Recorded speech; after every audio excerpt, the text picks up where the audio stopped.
In other news, NATO states were caught off guard after the most recent incendiary statement from Donald Trump.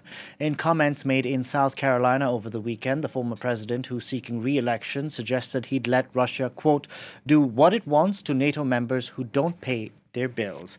For more on this, we can go across to Pierre Benazet standing by in Brussels. Pierre, what sort of reaction has those comments been getting?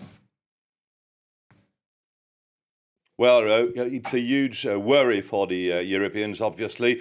We've heard the President of the European Council, Charles Michel, saying that those were reckless comments and it would also call for a broadening and a toughening of the European defence initiatives, which have already actually taken place, given all that has been made for ammunition and the relaunching of the industrial processes in the matter of defence.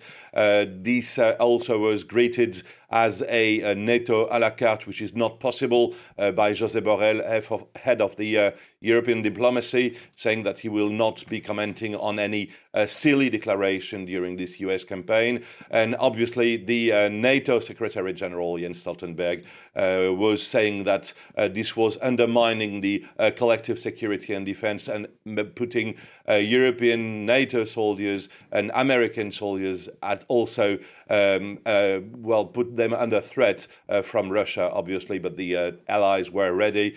The situation has changed quite a lot since actually Donald Trump was the president. It is true that 10 years ago, 6 years ago, NATO spending was very low, at its lowest point in 2016.